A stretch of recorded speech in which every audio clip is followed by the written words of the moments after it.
Welcome back to the Webby O'Neill channel, and first of all I'd like to wish you and all your loved ones all the best for 2025. This is the match preview, Liverpool versus Manchester United, and what a fixture this is to open up the new year. As usual, please have your say in the chat and we'll try and discuss some of your comments throughout today's video. Amongst Manchester United fans, the rivalry between both sets of fans, the history of both clubs, this is the first fixture you look for when them fixtures are first released, with excitement, looking forward to it. Are you excited, looking forward to it? Oh, I'm excited, I'm looking forward to it, but I've got to be perfectly honest with everybody out there. This is probably going to be the hardest conversation this year I'm going to do, because I look at Liverpool and I look where Manchester United are, and they're just like chalk and cheese. Very difficult conversation, and a few facts and an admission as well. Yeah, there's a few facts that we're going to get into. You know, you're looking at Manchester United's recent run of games, not scored in all 3 games. We've had 44 shots on goal, though, but still can't get that ball in the back of the net. You're looking at Liverpool, the last 3 games, I think 14 goals scored. Well, I just look at Liverpool, and even in their difficult moments, they seem to pull it out. And I have to look at Liverpool. That's the main thing I'm going to be talking about when it talks about positivity. They're going to win the league. They're going to win the league. I looked at him at the start of the season and I said to myself, people were knocking him, and I wasn't knocking him. I looked at that squad and I said, they're going to come second. I thought second is where they'd achieve with this squad, and with Arne Slot coming in. But they're going to win the league now. I think they're too good for everyone. I think they're too fast. They can change no matter what's happening in the game. And I look at where United are and I think to myself, it cannot be more difficult to start the year off than going to Anfield. There's no positives, no goals, all the shots. Yeah. How many times have we said it? We're creating chances, we're having shots and all that, but we're not scoring. And it's going to be very, very difficult at Anfield. I don't say it's not going to happen or it's hopeless or anything like that. Anything can happen in football. We know that, especially when the rivalry, such as Man United and Liverpool, anything can happen. But at this moment in time, I just look at everything and I think to myself, there's an unstoppable machine, and that's Liverpool winning the league. And that is something I hate, and I mean hate actually saying, but I have to be true to myself, and I've got to be truthful to you out there. Yeah, when you're talking about the truth, you're going back to last season when we went to Anfield. All that week, we were confident, though, despite all the noise out there of, oh, it's going to be another 7-0, that we could actually come away there with a result. You know, a week leading up to the FA Cup final against City, we still had that same feeling. But currently, right now, if we're being true to ourselves, that feeling that I had with them 2 games, it's not there currently because of what I've been seeing with the eye test on the pitch. And that's a worry for me personally. Yeah, that feeling's not there. I mean, there's times there people have called us absolutely crazy when we've been optimistic, and I always like to be optimistic, but the eye test is there. We just don't know where we're going. Sometimes it's in a circle, sometimes it's straight across. I just don't know where we're going at this moment in time, and we need to be inspired by these players, and I can't see these players at this moment inspiring us with confidence. I've got no confidence. Nothing tells me this confidence from this squad to go to Anfield, go there, win comfortably. All I can hope for is that I see a bit of desire, and that really is, that's how much. Yeah, I always thought the biggest test for Arne Slot was to come in at Liverpool after Jurgen Klopp and how the fans looked at Klopp, and to get all, you know, the big egos, you know, the big stars on side in that dressing room. And it looks like he's done that. You know, you're looking at the likes of Salah, Trent, Van Dijk, etc. It looks like the whole squad's pulling in the right direction for them. And the games that I've seen recently over the last month with Liverpool, they can play short, they can play long. The 2 centre-halves in Van Dijk and Gomez, they're always looking for that diagonal ball, whether it's from Gomez to Gakpo or Van Dijk to Salah. So when teams do try and high press him, they can get out of it pretty quick. And when I look at the Manchester United back three, it's like a slow, patient build-up. But it's nothing like that with Liverpool. They're always looking on the front foot straight away, whether that's a simple ball into midfield or, like I say, going long. Yeah, well, if you look at that squad, and every Liverpool fan, really, if they were honest, they'd say to themselves, Klopp it actually run its course with that squad. There was a bit of disagreement, bit of discontent coming in, and Klopp had run his course. Arne Slot just walked in, didn't change anything, but he's given a new momentum to him, a new outlook, and you can see it in the football. You can also see it because he had a pre-season as well. He had time to work with these players on the training ground and get his ideas and instructions over to them anyway. And as we can see already with the league table and their performances, it's actually working wonders over there. And I might say that through gritted teeth. And it's something that Amorim hasn't had. He's come in at a time in an unstable club. Lots of different things going on behind the scenes on the pitch with players. And he's having to put fires out here, there and everywhere. And also to try and get the message across to his players in how he wants to play football. Yeah, I mean, Ruben Amorim's, he's just had a nightmare with these players, this squad and everything. And if you look at Arne Slot, he came in, he had the summer with him, so that was fine for him. But what it is, he was able to give him some ideas. But I think what he's done, Arne Slot, he's let these players, because they're experienced, you know, some might say there's some older players there, like Van Dijk, Salah and all that. But what he's done, he's let them have their head. He's let them sort of sort the game out. You know, we would talk about leaders on the pitch and all that.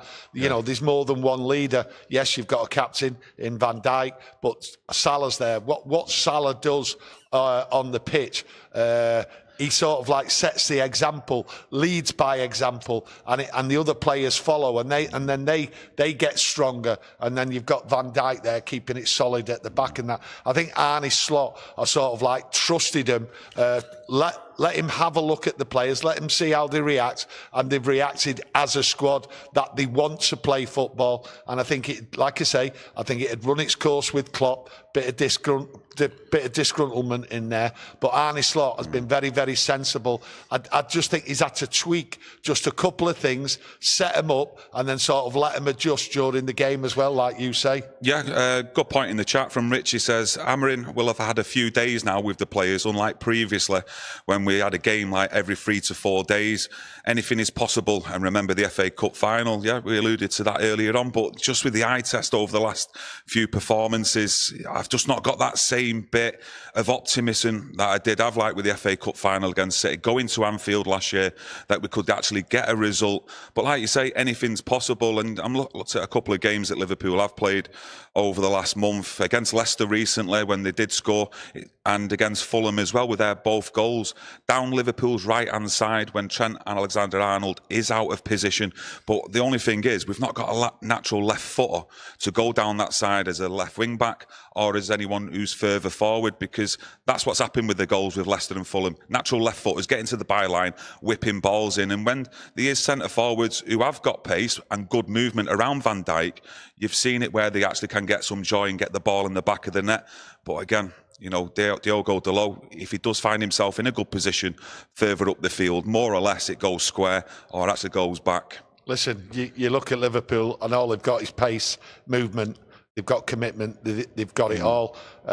Going back to the question there, saying about Manchester United, Ruben Amorim's, he's got a few days with this squad. That means absolutely nothing.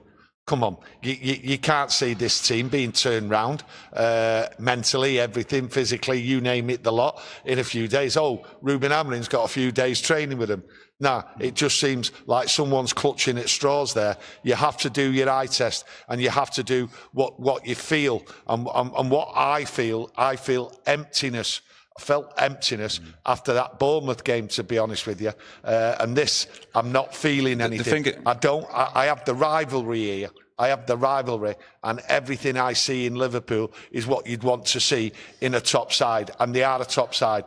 I hate saying it. Yeah. I hate saying it, but you have to give the due when it's due. And Liverpool at this moment are flying. They've got everything for them. So a few days extra training for Ruben Amorim, someone is clutching at straws there, because it ain't going to change in this squad round. No, I'm not too sure. I think in certain positions, like the back three, extra days training, the midfielders, that should have some sort of benefit, but there's too many square pegs in round holes when you're looking at someone like Dalot in a left wing-back position. Yeah, true. You know, is he good enough even as a right wing-back? You know, Mazraoui on the right-hand side. You know, they're two vital positions in the system that he plays to get forward and overload in attack and help us do the build-up as well, to get crosses in to the centre forwards. And, yeah, I do think, you know, the more training he has, it will help certain players. But it just won't help all. And like I say, there's too many square pegs in round holes for me. Players fitting into positions what they're not naturally used to. Well, you look. That's a big problem. You talk about Dalot. Well, look who he's got. He's got Salah. I think he's having the best time at football in his Liverpool career from the starting point at the beginning of this season. The optimism wasn't there for what it is now. And I look at Salah, no matter what he does, he's running and everything, he just looks fit. He wants to get all over, and then all the other players coming. So Salah coming down that wing for Dalot, who really has had a poor season, and he's not going to turn it round because where we don't move forward, there's no space or anything. So I just look at Salah and I think to myself, he's the danger man. Then I say to myself, and I'm being truthful, I think every Liverpool player out there, because they are on such a high. I look at Cody Gakpo, for instance. I look at him and I thought to myself, he's not going to make it at Liverpool at all. But he's had the freedom and he cuts in and he gets that ball. I'm giving him the chance outside the area. He puts it in. And I've seen him do it on a regular basis now. So I have to give credit to Cody Gakpo because a lot of Liverpool fans weren't going along with him. Núñez, for instance. I'm not a great admirer of Núñez, but then I look at United and I think to myself, we haven't got the type of attack that Liverpool have got. We're just not getting it from the back to the middle and then getting it forward. Yes, we've had chances. You mentioned it at the beginning, but we're not putting them in. But it's not just now we're not putting them in. We've not been putting them in for a long time. It's so poor up front, and that's where we're lacking. And you go to Anfield, right, and you want to win. You want to win. Are we going to go and try and perform like we did last year, 0-0, get behind the ball? I can't see it any other way, to be perfectly honest with you. I look at the game and I think, as a Manchester United fan, you've got to look at it in 10-minute spells, that first 10 minutes, and then you've got to hope we've got through that. Then you've got to hope you get through the next 10 minutes. Then you get to hope you get through the next. And that's how it's going to be for me. The game I'm looking at is every 10 minutes. How are we doing? How are we doing? How are we doing? And my nerves. I was just about to say that. I think every 10 minutes I'm going to have to check in on you. Yeah, no. But I don't see. I can't see the first 45 minutes, and that's why I haven't got the optimism going into the. I always have the optimism going into the Liverpool. Yeah. Always have done. Right? Anyone what knows me knows that I say it's Liverpool, anything can happen regardless of where you are. But I just look at United's situation now, everything, the club, the team, what's going on inside there, the suits, the lot. And I've got no optimism. All I've got is hope. And I'm going to look at this game in a 10-minute spurts, the first 10 minutes, and then the next 10 minutes, and then probably 10 minutes of injury time, knowing this referee anyway, what we've got, that doesn't bode well for me anyway. So even that has got me going. Michael Oliver, we know what he's done. Was it Diogo Dalot last year? Second yellow card, send him off, and he was in the VAR as well, wasn't he, early on in the season when the penalty was given against us. West Ham. Ray from our members club, thanks for the chat, mate. He says Amorim's timing to come to United by Ineos was dumb. He had no pre-season, no training camp, and a tough schedule. This fixture is lost. Amorim needs time. Well, I look at it. Yes, you're right in everything you're saying about Amorim coming in. No time, no nothing. Listen, Manchester United here, this football club, it's suffering for the consequences of short-term policies. It's as simple as that. The short-term policies oh, replace the manager, put this in. Oh, let's just go and sign this player without any thought of how he's going to fit in the team. And that's what we've got. The short-term policies over the last 10 years have actually destroyed what's going on. And usually Manchester United are 10 years thinking ahead of what's going on under David Gill and all that. When I look back, and it's just the short-term policies, they are absolutely killing this club. Yeah, James Carey says it's guaranteed penalty or red card on Sunday with Michael Oliver as the referee.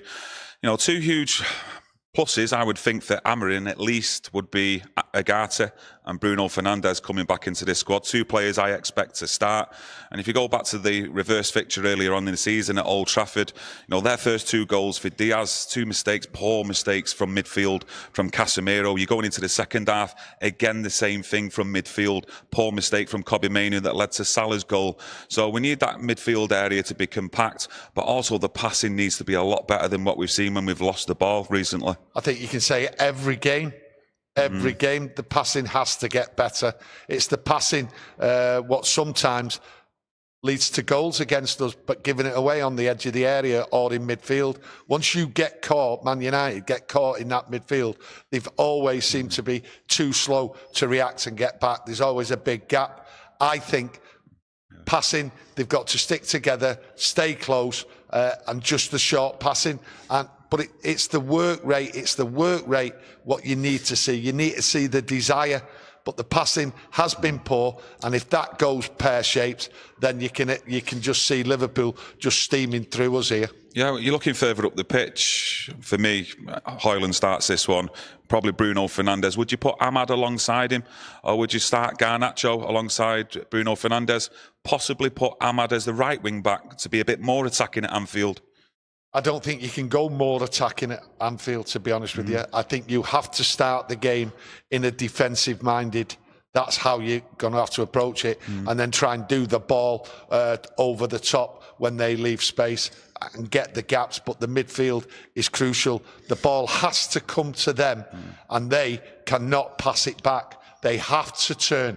Yeah. They have to be turned. They have to have a bit of confidence and go at it. That's how I see it. You see Marcus Rashford make the bench in the last game.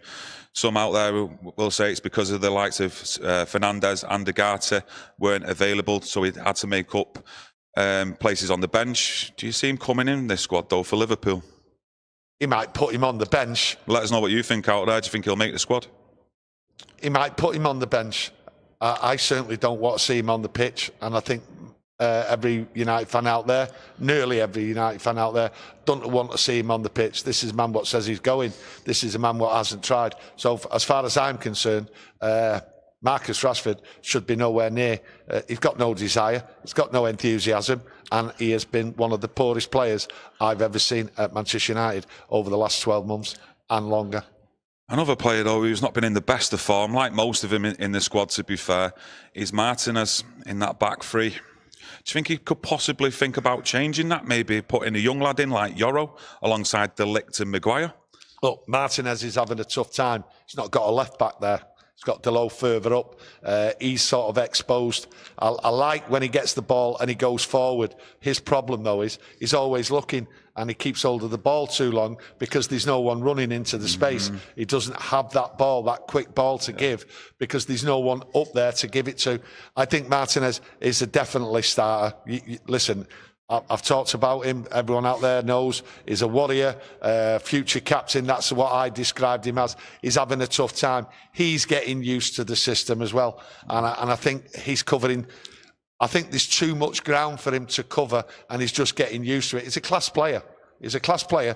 Ball on the ground. He knows what he's doing. But unfortunately, he's not right up to the standard Ruben Amorim wants at the moment. But he will get better. He will get used to it. Like some of the other players will get used to it given the time. And there's some players what won't. Yeah, there's a couple of players as well where you can clearly see confidence is affecting some of the players, and in particular like Mazraoui for me in the last 2 or 3 games, we always called him Mr. Consistent, 7, 8 out of 10 performance, and Nana as well. And you look at them 2 players, I think they were the only 2 players under Erik ten Hag that could hold the heads up high. after he left, you know, because of their performances. But the two players who have drifted off as well. No, I don't think Mazraoui's drifted off. I think what it is, he's had extra work to do because the midfield has been too slow. If you look at Eriksen and Casemiro against Newcastle, too slow. The thing is, for me though, but Mazraoui had to cover. Yeah, Mazraoui had to keep running back. Mazraoui couldn't concentrate on his own job. That's the problem. When you get a couple of players who aren't performing, the other players get dragged in and they don't end up doing their job. And I see it all the time at Manchester United. No, I do get that, but everyone out there on the channel and on the YouTube world, pundits and the mainstream media, were telling me with Mazraoui when he first come in that we was getting this attacking fullback, you know, someone with flair. He'd get down to the byline, get crosses in, link up with the midfielders and the forwards. And I've not really seen that. I was a big fan of Wan-Bissaka. I certainly think he's got that attacking style like Wan-Bissaka. His positional sense in defence is very good for me, Mazraoui. But going forward, you know, we're all still talking about the wing-back positions, left and the right, that they're not good enough. And I just expected a bit more from Mazraoui in them forward areas, me. Mazraoui can't go forward because they're too slow. They're either getting the ball in the midfield, like Dillo, for instance, gets the ball, turns round, passes it back. Square ball, pass it back. That's what's going on. So Mazraoui hasn't got the freedom. So okay, the ball is too... Well, there's no options half the time. The ball is too slow. That's the problem. And going to Anfield, you have to be fast. The pace has to be. You have to keep moving that ball. Unfortunately, United don't move the ball as fast as we all like. And that's what they've got to do. At Anfield, you have to keep pace with Liverpool's momentum, with their movement and their running and everything else like that, and their desire. But United haven't had it. So when there's criticism of certain players, it's because they're having to do more work because the other people aren't moving the ball as quick, or they're losing the ball and they can't get on with the job. And I think Mazraoui has suffered from that. Right? The ball needs to be moved quick. Don't lose the ball. Get the pass right. And at Anfield, you lose the ball, you'll suffer. Yeah, one of the problems is as well, you know, you're looking at the team, the recent results, lack of confidence.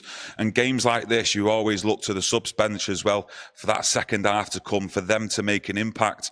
But again, you're looking around maybe the subs bench that'll be there on Sunday, and you're thinking, well, really, who can make an impact? We've seen Garnacho come on in recent games from the subs bench, not had an impact at what you'd like to see either.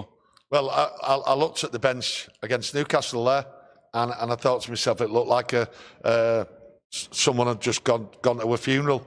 They just didn't look up for it at all, and that worries me. That worries me. That, you know, you talk about deciding that you want to get out there and that, but players didn't really look up for it. There was no conversation, no going on. So that worries me. And against Liverpool and that, will some of these players really be right up for it if we're under the cosh? If we're doing all right by half-time, I expect the momentum to go up, the enthusiasm, the desire to come out there in that second half. But there's your problem. Coming out in that second half, how many times have we seen it? They have to come out. If they're in a position, okay, where it's like we're drawing at half-time, that's a fabulous position to be in and a big worry for Liverpool. We've stopped Liverpool. I look at last year with Liverpool, and I was always optimistic, like we've said. But I look at Klopp last year. He knew United, right, would ruin his season. He feared United last year. Going to Old Trafford, it was 0-0. Going to Anfield, it was 0-0. Coming here in the Cup, coming here in the league. He knew United were going to be up for it, and I knew it. Yeah. I could see it. I don't see it here. So if we get to half-time against Liverpool, small miracle as far as I'm concerned, right at this moment, then they better come out in that first 5 minutes and have it proper. Then people on the bench could be vital. Yeah, Marcus from our members club said similar to what you mentioned before about time on the ball, and he said we spend too much time on the ball, teams are allowed to get back into position, and that is the thing, isn't it? Instead of getting the ball turn and release it forward, which Liverpool do, when the ball's at the feet, they're always automatic first thought is play the ball forward. You know, even if the teams are pressing from the opposition, you know, the two centre-backs will switch it either to Gakpo or Salah. Liverpool never sit still. They are always moving, and they don't rely on one set way of playing. They can change it depending on what's going on. I've seen them there, and they have been under the cosh sometimes, like clueless, well, what do we do now? And then suddenly it changes, or the substitute comes on and the pattern of play changes. That's the sign of a good side. Even though I don't like saying it, I've got to admit it. It is the sign of a good side, and it's the sign of a winning side, what's going to win that league. I can't see them faltering. I'm hoping that United could put a dent in them, but that is hope. That's all I've got for it. But Liverpool, to me, I just look at them and I think to myself, you've just come good at the right time. City have faltered, but I think even if City at the top of the game, Liverpool would have been right there with them anyway. Gareth Morgan from our members club says, I love the channel and Happy New Year, lads. Thanks for the kind words, mate, and Happy New Year to everyone out there and your loved ones for 2025. But Amorim's really, you're going into this game, for me, before the match, you want to see him spring a bit of a surprise. Maybe one or two players, a different inclusion or a different setup, in them opening 10 minutes of the game. I don't know what surprise. Listen, I'm baffled. I don't know what surprise he can spring. We all know the players, what are there. There's no surprise. We know every player, what they're capable of and what they're not capable of. These are average players, a lot of them, on high wages. And there's been no fight. What can I say? There's no emotion on the pitch. There's no getting stuck in. It's like if a mistake happens by a player, they sort of trudge around. They're average players, half this team, and they're proving it. The eye test, what I see, that's what I see. I see a lot of average players who are on high money, who just haven't got the desire for the badge and this club. And, what they think of the fans, they can say what they want. I just don't believe a word half these players say. I think it's just all PR spin. Yeah, I know what you're saying. Urban Bars says United always used to be quick 1-2 touch football, yes, with the emphasis on attack, and it all stopped under Louis van Gaal and has gotten progressively worse over the years. The ball's got to be kept moving. You've got to keep playing football, not stop, start, stop, start. You've got to have a rhythm. United just don't have a rhythm. That's why we call moments football. That's all we seem to get. Moments in games. Because the ball, the rhythm of the game stops, and then it's like looking around, well, what am I going to do? Oh, I'll try and give it him, see what he can do. And other players are relying on other players. That's how I've seen this United side for a long time. They're waiting for an inspiration from somebody instead of rolling their own sleeves up and getting on with it. That is because this squad, the majority of them, haven't got the desire to succeed. When you talk about slow build-up play, though, I ain't no tactical genius by any means, but what I have seen under Amorim is the back three. It's like a slow, patient build-up, though. So doesn't that then emit through the rest of the team going into the forward areas? That's because there's no one running in front of them. That's how I see it. Yeah. I might be wrong. It's only quick football between them when it's going side to side, but it's nothing really going forward in front of them. Yeah, but you see, you've also got to look at the opposition. The opposition, what I've seen, the opposition are letting them have it. Because they know they'll make a mistake. No, because they know there's no options up front. They know they've no option. I've witnessed, I think to myself, the times I've said, and people out there have said, and when you look at pundits and all that, they go, right, close them down, teams close you down and stop you playing football in your own box and all that. I don't think teams care. I think they just want them to come out, because once they come out of the penalty area with the box, that's when they go and get them, and they've closed them down. I think that's how teams are doing it. They've actually worked out there's no point chasing these teams in the box, in the 6-yard box, when it goes across and all that. Let them bring it out, because when they bring it out, they've got no options because people aren't running. Yeah, Daz from Salford thinks the night nurse might be coming back out after Sunday's game. I've had it already. I've had it right. You mean you've stocked it up already? I've had it through Christmas and New Year. Yeah, right, okay. Steph, thanks for keeping a tab, Thank you. On the likes and how many people are watching. I mean, I was going to ask you there for a score prediction, right? Has anyone out there got any score predictions? Has anyone give a score prediction? Has anyone out there give a score prediction? There's a couple earlier on who give score predictions, but I'm not too sure whether they're Liverpool fans, to be honest with you. I mean, how can you give? Because of the score lines that were given. I'd love to give a score prediction, but I'm not, because I know Liverpool fans will be watching this, okay, and they will just come back and absolutely slaughter me. And I'm being honest with you, I haven't got a score prediction, and I'll go back to my conversation. I'm looking at this game in every 10 minutes. That's all I can do. I can't look at it over 90 minutes. I can't see the ref blowing his whistle, and I can't see a score. I just can't see it. I've no confidence because of what I see and what we all hear of what's going on inside there, and the belief, not the belief, in what I hear from the manager. He's told it as it is. He's told it. That's what it is inside this club. This is this squad. This is how they are. Where's the belief? There is no belief. There's carnage and chaos. Yeah. I've said it from the start of the season before Ruben Amorim come in, and there's more carnage and chaos. And I also said that we might just get the odd moment of games like we did against City.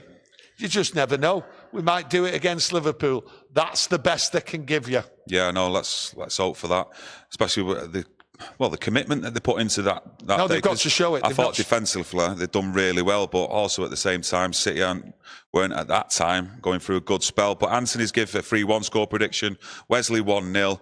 Andy thinks 3-2. Eduardo, you got to be a Scouser with a smiley face saying 7-0. Nikos P says, I'd take a 3-0 loss right now.